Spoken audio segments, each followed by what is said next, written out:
Fala galera, tudo bem com vocês? Sejam muito bem-vindos a mais um Diário do Curioso. E galera, hoje a gente vai falar sobre carros.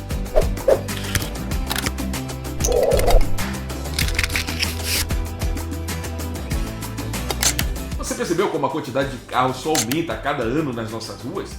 Isso acontece por dois motivos. Primeiro, porque brasileiro realmente é apaixonado por carros. E o segundo, porque adquiriu, com o passar dos anos, a possibilidade de comprar bens duráveis com mais facilidade do que há décadas atrás. E foi por esse motivo que pequenas empresas do Brasil resolveram investir na fabricação de carros. Infelizmente a coisa não deu muito certo e hoje a gente consegue fazer uma lista de carros que a gente sequer nunca ouviu falar. O vídeo de hoje vai falar sobre isso, mas antes de continuar, eu quero pedir a sua ajuda para continuar fazendo esse canal crescer. É simples e rápido, é só deixar o seu like e se inscrever no canal, clicando logo aqui abaixo no botão inscrever-se e ativando o sininho. Eu sou Humberto Oliveira e te convido a conhecer 5 carros nacionais que provavelmente você nunca ouviu falar. Não perca! Confira hoje no Diário do Curioso!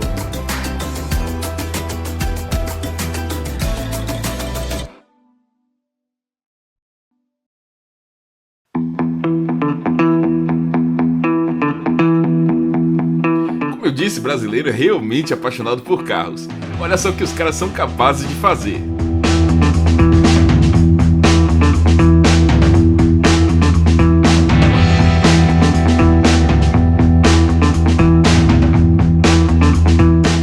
Infelizmente não são desses carros que nós vamos falar hoje, embora dê uma boa pauta para o diário, mas esse assunto fica para depois.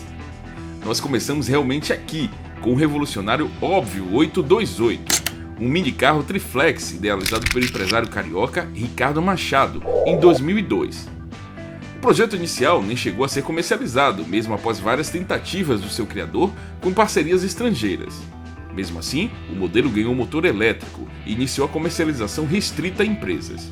O projeto inicial da Wake Motors do Paraná era ser dona da sua própria frota e faria locação dos veículos para oferecê-los no sistema de compartilhamento, mas isso não aconteceria com os consumidores normais. Em 12 anos, o empresário tentou por 5 vezes tornar realidade o sonho de produzir um carro brasileiro. Ele começou em 2002 e desde então fez parcerias com 4 grupos, 3 deles internacionais, mas nenhum foi muito adiante. O projeto inicial do carrinho, que mais parecia de videogame, tinha 2 portas, 3 lugares, motor e tração traseiros, transmissão CVT e freio a disco nas 4 rodas.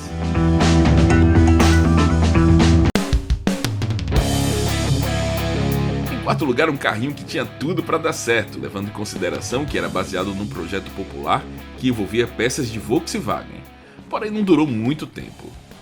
O carro chamava-se Dacon e era comercializado pela empresa de mesmo nome, antiga importadora paulista da Porsche e concessionária Volks.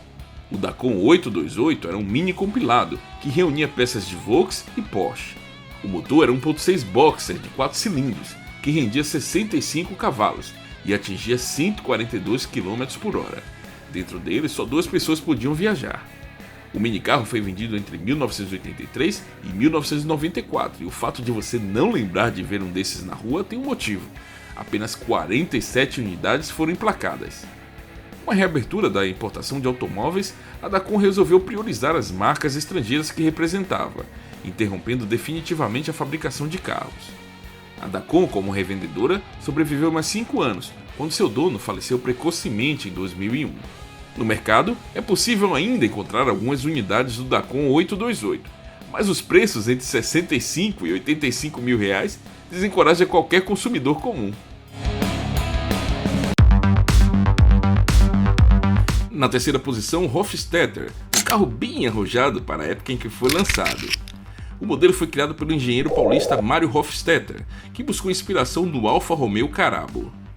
Dentro dele, um motor 2.0 turbo de 140 cavalos e um visual bem arrojado para a época. As portas, por exemplo, abriam no estilo asa de gaivota. Na época, com 16 anos, Mário vendeu seu kart para comprar ferramentas e madeira compensada. Com os desenhos feitos de próprio punho, com todas as medidas e proporções definidas, ele começou a construir o molde. O primeiro protótipo foi feito sobre ele, para conter custos e tornar mais simples o processo para dar forma à carroceria. Projetar o carro, desenhar suas linhas, dar a ele as suas formas e escolher a mecânica acabou sendo a escola de engenharia de Mario, que julga ter aprendido muito mais colocando a mão na massa do que em qualquer faculdade. Ao longo de 7 anos, Mario trabalhou incessantemente em seu projeto, que em 1975 já estava andando, mas ficou realmente pronto em 1980. Não demorou muito para que Mario percebesse que o seu carro tinha potencial para agradar mais gente. Por mais que aquele não fosse o plano, ele acabou por dar início à produção em pequena escala de mais exemplares do Hofstadter. Um carro branco, um prata e um preto foram feitos de início, seguidos de mais 15 exemplares até 1991. A vida curta da fábrica de Mario se deu pela chegada dos carros importados a partir de 1990, fazendo com que o interesse do público mudasse de foco. Apenas 18 unidades saíram da linha de montagem até 1991.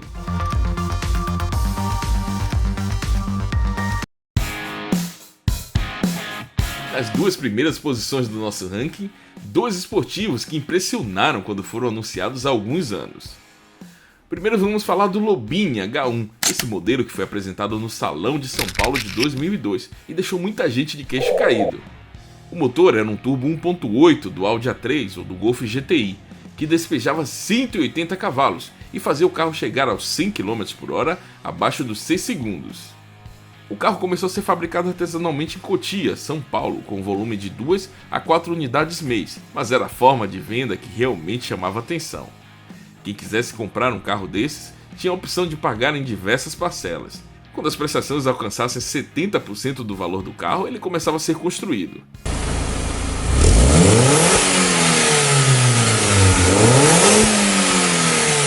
Por dentro, o H1 parecia bem familiar. É que assim como o motor, vários dos seus componentes foram herdados de outros modelos conhecidos. Os mostradores eram do Golf, os comandos do vidro elétrico do Chevrolet Corsa e o ar-condicionado do Ford Ka, e assim por diante. A posição de dirigir era quem comandava o figurino esportivo, baixa. Porém, apesar de tantos atrativos, o Lobini saiu de cena em 2013 por causa da obrigatoriedade de airbags e ABS.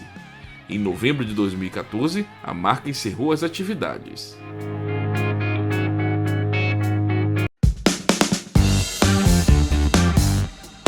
E no topo da nossa lista, esse carro super charmoso, o Rossin Bertin Vorax, modelo esportivo apresentado no Salão do Automóvel de São Paulo de 2010. Um projeto bem arrojado. O Rossin Bertin foi criado por Frades Rossin, ex-designer da GM, e tinha um visual bastante arrebatador de vincos fortes e sedutores. O chassi foi fabricado em alumínio e a carroceria em fibra de carbono. Sobre o capô, um motor BMW V10 de 570 cavalos e fazia de 0 a 100 km em apenas 3,8 segundos, com capacidade de atingir 330 km por hora. Sensacional, não? O problema é que as coisas não saíram como os donos da Platinos previam. A empresa tinha fabricado 2 exemplares para apresentação pública. Encerrado o salão, os exemplares partiram para os testes.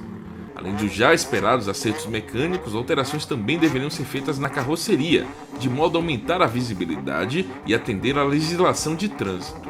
Paralelo a isso, a ideia era construir uma fábrica em São Caetano do Sul, com a previsão de vender 300 unidades por ano, com preço por volta de R$700 mil.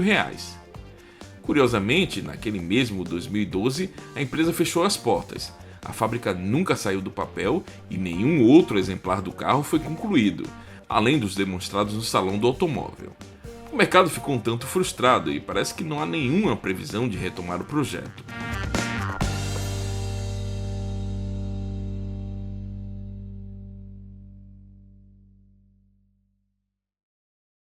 É isso, galera, o vídeo tá terminando, mas eu não poderia deixar de encerrar sem antes pedir mais uma vez a sua ajuda. Eu quero pedir para você se inscrever aqui no Diário do Curioso, indicar esse vídeo para seus amigos e deixar aquele like. Também não se esquece de deixar um comentário e de me seguir nas minhas redes sociais. Lá a gente pode interagir e você sugerir novos temas para o Diário do Curioso. Um abraço e nos vemos em breve!